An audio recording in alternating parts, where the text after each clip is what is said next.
ನಮಸ್ಕಾರ ವೀಕ್ಷಕರೇ, ನಮ್ಮ ಯೂಟ್ಯೂಬ್ ಚಾನಲ್ಗೆ ನಿಮಗೆ ಸ್ವಾಗತ. ಜನರು ತಮ್ಮ ಜೀವಿತಾವಧಿಯಲ್ಲಿ ಒಮ್ಮೆಯಾದರೂ ದರ್ಶನ ಮಾಡಬೇಕೆಂದು ಬಯಸುವ ಪವಿತ್ರ ಸ್ಥಳಗಳಲ್ಲಿ ಸವದತ್ತಿ ರೇಣುಕಾ ಯಲ್ಲಮ್ಮ ದೇವಿ ದೇವಾಲಯವು ಕೂಡ ಒಂದು.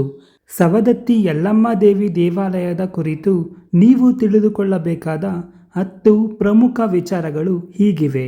ಸವದತ್ತಿ ರೇಣುಕಾ ಯಲ್ಲಮ್ಮ ದೇವಸ್ಥಾನವು ಬೆಳಗಾವಿ ಜಿಲ್ಲೆಯಲ್ಲಿ ತನ್ನ ಜಿಲ್ಲಾ ಕೇಂದ್ರದಿಂದ 70 ಕಿಲೋಮೀಟರ್ ದೂರ, ಧಾರವಾಡದಿಂದ 38 ಕಿಲೋಮೀಟರ್ ದೂರದಲ್ಲಿರುವ ಅತ್ಯಂತ ಪ್ರಸಿದ್ಧ ಮತ್ತು ಶಕ್ತಿಶಾಲಿ ದೇವಿಯ ದೇವಾಲಯವಾಗಿದೆ. ಈ ದೇವಾಲಯವು ಯಲ್ಲಮ್ಮ ಎಂದು ಕರೆಯಲ್ಪಡುವ ರೇಣುಕಾ ದೇವಿಗೆ ಸಮರ್ಪಿತವಾಗಿದ್ದು, ಇದು ಅದ್ಭುತ ಮತ್ತು ಪುರಾತನ ದೇವಾಲಯಗಳಲ್ಲಿ ಹೆಚ್ಚು ಜನಪ್ರಿಯಗೊಂಡಿದೆ. ಈ ದೇವಾಲಯವು ಸವದತ್ತಿ ಪಟ್ಟಣದಿಂದ ಸುಮಾರು 5 ಕಿಲೋಮೀಟರ್ ದೂರದಲ್ಲಿರುವ ಯಲ್ಲಮ್ಮ ಗುಡ್ಡದಲ್ಲಿದೆ.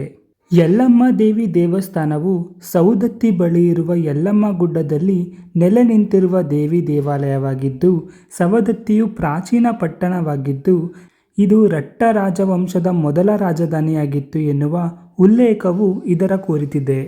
ಯಲ್ಲಮ್ಮ ತಾಯಿ ಯಾರು? ಇದು ಜಮದಗ್ನಿಯ ಹೆಂಡತಿ ಮತ್ತು ಪರಶುರಾಮನ ತಾಯಿಯಾದ ರೇಣುಕಾ ದೇವಿಗೆ ಸಂಬಂಧಿಸಿರುವ ದೇವಾಲಯವಾಗಿದ್ದು, ಅವರ ಕಥೆಯನ್ನು ಪುರಾಣಗಳಲ್ಲಿ ಹೇಳಲಾಗಿದೆ. ಇಲ್ಲಿ ಆಕೆಯನ್ನು ರೇಣುಕಾದೇವಿ ಅಥವಾ ಯಲ್ಲಮ್ಮ ದೇವಿ ಎನ್ನುವ ಹೆಸರಿನಿಂದ ಪೂಜಿಸಲಾಗುತ್ತದೆ. ರೇಣುಕಾದೇವಿ ದೇವಸ್ಥಾನವು ಸವದತ್ತಿಯ ಅತ್ಯಂತ ಪ್ರಸಿದ್ಧ ಯಾತ್ರಾ ಸ್ಥಳಗಳಲ್ಲಿ ಒಂದಾಗಿದೆ. ಇದು ಬೆಳಗಾವಿ ಜಿಲ್ಲೆಯ ಅತ್ಯಂತ ಹಳೆಯ ಪಟ್ಟಣಗಳಲ್ಲಿ ಒಂದಾಗಿದ್ದು, ಲಕ್ಷಾಂತರ ಭಕ್ತರು ಈ ದೇವಸ್ಥಾನಕ್ಕೆ ತಾಯಿಯ ದರ್ಶನಕ್ಕೆಂದು ಭೇಟಿ ನೀಡುತ್ತಾರೆ. ವರ್ಷದ ಯಾವುದೇ ದಿನಗಳಲ್ಲಿ ಈ ದೇವಾಲಯಕ್ಕೆ ನೀವು ಭೇಟಿ ನೀಡಿದರೂ ಭಕ್ತರ ದಂಡನ್ನು ನೋಡಬಹುದು. ಕಾಳಿಯ ಸ್ವರೂಪ. ಇಲ್ಲಿನ ಯಲ್ಲಮ್ಮ ದೇವಿಯನ್ನು ಕಾಳಿ ದೇವಿಯ ಜೊತೆಗೆ ಗುರುತಿಸಲಾಗುತ್ತದೆ. ಕಾಳಿ ದೇವಿಯು ದುಷ್ಟರನ್ನು ನಾಶ ಮಾಡುವ, ಶಿಕ್ಷಿಸುವ ಪ್ರಮುಖ ದೇವಿ ಎಂದು ಕರೆಯಲಾಗುತ್ತದೆ. ಆದರೆ ಅವಳು ತನ್ನ ಭಕ್ತರ ಮೇಲಿನ ಪ್ರೀತಿ ಮತ್ತು ಆಶೀರ್ವಾದವನ್ನು ನೀಡುವ ಕರುಣಾಮಯಿ ತಾಯಿ ಕೂಡ ಆಗಿದ್ದಾಳೆ. ಈ ಅಂಶದಲ್ಲಿಯೇ ಆಕೆಯನ್ನು ಇಲ್ಲಿ ಪೂಜಿಸಲಾಗುತ್ತದೆ. ವಾಸ್ತುಶಿಲ್ಪ. ಇಲ್ಲಿನ ಸೌದತ್ತಿ ಯಲ್ಲಮ್ಮ ದೇವಾಲಯವನ್ನು ಚಾಲುಕ್ಯ ಮತ್ತು ರಾಷ್ಟ್ರಕೂಟ ಶೈಲಿಯ ವಾಸ್ತುಶಿಲ್ಪದಲ್ಲಿ ನಿರ್ಮಿಸಲಾಗಿದೆ. ಸವದತ್ತಿ ಯಲ್ಲಮ್ಮ ದೇವಾಲಯದಲ್ಲಿನ ಕೆತ್ತನೆಗಳು ನೋಡಿದಾಗ ನಿಮಗೆ ಜೈನ ವಾಸ್ತುಶಿಲ್ಪವನ್ನು ನೋಡಿದ ಅನುಭವವಾಗುತ್ತದೆ. ದೇವಾಲಯದ ಆವರಣದಲ್ಲಿ ಇತರೆ ದೇವಾಲಯಗಳು. ಈ ದೇವಾಲಯವು ತನ್ನ ಆವರಣದಲ್ಲಿ ಗಣೇಶ, ಮಲ್ಲಿಕಾರ್ಜುನ, ಪರಶುರಾಮ, ಏಕನಾಥ, ಸಿದ್ದೇಶ್ವರನಿಗೆ ಸಮರ್ಪಿತವಾದ ಬಹು ದೇವಾಲಯಗಳನ್ನು ಹೊಂದಿದೆ. ಆದರೆ ಇಲ್ಲಿನ ಪ್ರಮುಖ ದೇವಿಯಾಗಿ ರೇಣುಕಾ ಯಲ್ಲಮ್ಮ ತಾಯಿಯನ್ನು ಆರಾಧಿಸಲಾಗುತ್ತದೆ. ಯಾತ್ರಾರ್ಥಿಗಳು.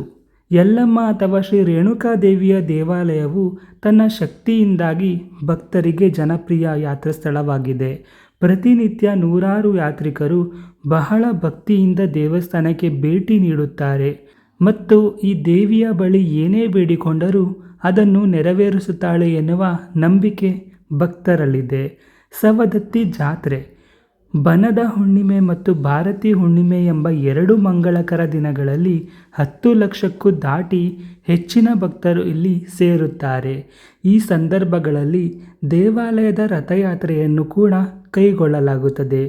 ಯಲ್ಲಮ್ಮ ಎಂದಾಕ್ಷಣ ಎಲ್ಲರ ಮನಸ್ಸಲ್ಲೂ ಅಲ್ಲಿನ ಜಾತ್ರೆಯೇ ನೆನಪಾಗುತ್ತದೆ. ಯಾಕೆಂದರೆ ಸವದತ್ತಿ ಜಾತ್ರೆಯು ಹೆಚ್ಚು ಜನ ಸೇರುವ ಜಾತ್ರೆಗಳಲ್ಲಿ ಒಂದಾಗಿದೆ. ಶಕ್ತಿ ದೇವಿಯಾಗಿ ಪೂಜೆ. ಯಲ್ಲಮ್ಮ ಜಾತ್ರೆಯು ಶಕ್ತಿಯ ರೂಪದಲ್ಲಿರುವ ಸ್ತ್ರೀ ಶಕ್ತಿಯ ಆಚರಣೆಯ ಬಗ್ಗೆ ಹೆಚ್ಚು ಮಹತ್ವವನ್ನು ನೀಡುತ್ತದೆ. ಈ ಜಾತ್ರೆಯ ಸಮಯದಲ್ಲಿ ದೇವಾಲಯದ ಗರ್ಭಗುಡಿಯಲ್ಲಿರುವ ಯಲ್ಲಮ್ಮ ದೇವಿಯ ವಿಗ್ರಹವನ್ನು ಮೆರವಣಿಗೆಯಲ್ಲಿ ತೆಗೆದುಕೊಂಡು ಹೋಗಲಾಗುತ್ತದೆ ಮತ್ತು ಅವಳನ್ನು ಶಕ್ತಿ ದೇವತೆ ಎಂದು ಪೂಜಿಸಲಾಗುತ್ತದೆ. ಪವಿತ್ರ ಸ್ನಾನ. ನವಿಲ ತೀರ್ಥ ಅಣೆಕಟ್ಟಿನಿಂದ ರೂಪುಗೊಂಡ ರೇಣುಕಾ ಸಾಗರವು ಸವದತ್ತಿಯ ತಗ್ಗು ಪ್ರದೇಶಗಳಲ್ಲೂ ಹರಿಯುತ್ತದೆ. ಇಲ್ಲಿ ಜೋಗುಳಬಾವಿ ಎಂಬ ಇನ್ನೊಂದು ಪವಿತ್ರ ತಾಣವಿದೆ. ಈ ಸ್ಥಳದಲ್ಲಿಯೂ ಒಂದು ದೇವಾಲಯವಿದ್ದು, ಯಾತ್ರಾರ್ಥಿಗಳು ಯಲ್ಲಮ್ಮ ಬೆಟ್ಟಕ್ಕೆ ಭೇಟಿ ನೀಡುವ ಮೊದಲು ಇಲ್ಲಿ ಪವಿತ್ರ ಸ್ನಾನ ಮಾಡಿ ನಂತರ ಯಲ್ಲಮ್ಮ ತಾಯಿಯ ದರ್ಶನಕ್ಕೆ ಹೋಗುತ್ತಾರೆ. ವೀಕ್ಷಕರೇ, ಇದಾಗಿತ್ತು ಯಲ್ಲಮ್ಮ ದೇವಿಯ ಹಾಗೂ ಯಲ್ಲಮ್ಮ ದೇವಸ್ಥಾನದ ಬಗೆಗಿನ ಮಾಹಿತಿ. ಈ ವಿಡಿಯೋ ನಮಗೆ ಇಷ್ಟವಾಗಿದ್ದಲ್ಲಿ ನಮ್ಮ ಚಾನಲನ್ನು ಸಬ್ಸ್ಕ್ರೈಬ್ ಮಾಡಿಕೊಳ್ಳಿ. ಧನ್ಯವಾದಗಳು.